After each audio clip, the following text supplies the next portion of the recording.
Hey family, I've been thinking about the swath of pastors that are, caught up in scandals, one scandal or the other in the last, say, 2 years. I mean, it's been from across the spectrum when it comes to churches, from charismatic to, evangelical churches. I can't even start calling the names because it's almost an endless list, and many more are really being revealed as living double lives or one issue or the other. And I've been thinking about this and wondering, why is it happening? How comes men who started so well are then ending up in this kind of a situation? And one statement comes to mind, which is something I've been pondering. In fact, yesterday I was pondering about it. And it's the issue of men of God. Why are these pastors falling? I think they are falling because of one reason. The fact that when we are called to shepherd, when we are called to lead the people, we are men of God. But there comes a time when if we are not careful, if we are not given to the word, if we are not given to prayer, we become the God of men, not men of God as it is supposed to be. And it's I believe it's a very subtle line, because sometimes when you provide need and you open the door, you become accessible to people, and God uses you to help people, anybody, and that includes me. If God uses me to help people, there comes a point where if I don't recognize the fact that I am human, I am at most, I will be, or I can be a man of God, which means I'm still man. At most, the highest I can be is a man of God. It doesn't matter the title. Call me an apostle, evangelist, deacon, whatever. The most I can be on earth is a man of God. In other words, man representing God.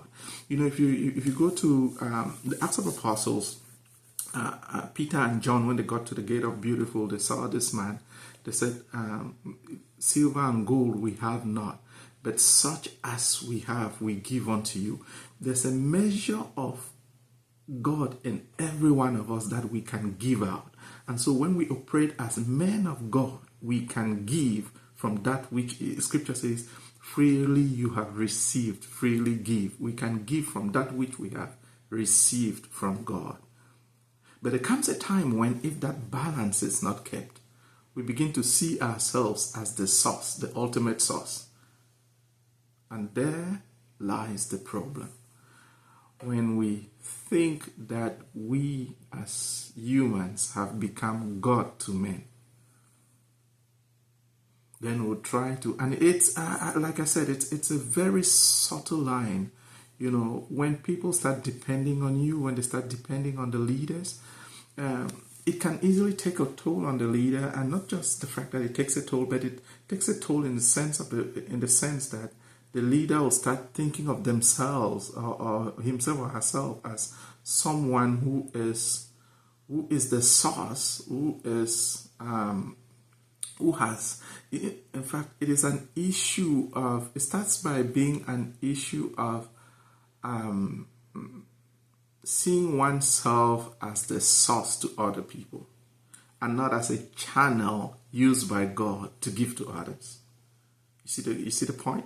When you don't see yourself, when you don't see yourself as that instrument that God is using to bless others, but rather you see yourself as the source to others, the provider to others, then you have started becoming the God of men. And I think that is where the problem has been across the board. Because when you see yourself eventually as the God of men, you see that you have power, you see that you have influence, you see that you have all the money, you can do whatever you wish to do, like the SAs, that are across the board nowadays. It comes with power, and power is because men start seeing themselves as God to men. And I say this because, it's easy to throw stones. It's easy to chastise those who are fallen or those who are in the news nowadays. But there are many younger folks who are not yet in the news, who have not gotten to the point, and they think it's very easy for us to see ourselves as infallible, or it can never happen to me syndrome. I believe it is time for us to reflect on the importance of staying as men of God and not God of men, or rather God to men. At most, the most you can be, it doesn't matter what robe you're wearing, what cross you're carrying, it doesn't matter the accolade, the number of cars you have. The most you and I can be is men or man of God. Of course, that is independent of sex or gender. The most we can be is man of God or men of God, whereby we portray the Christ in us. We become the light of the world so that people see us and they glorify God and say, truly, I had an encounter with God because I met this person. When we become the ultimate source to people, we ourselves become susceptible to the deceptive tactics of the enemy. When we become the ultimate source to people, we ourselves become susceptible to the deception of the enemy, and we will fall. So I want to encourage you, as you make yourself available to God, remember that you are not God to men.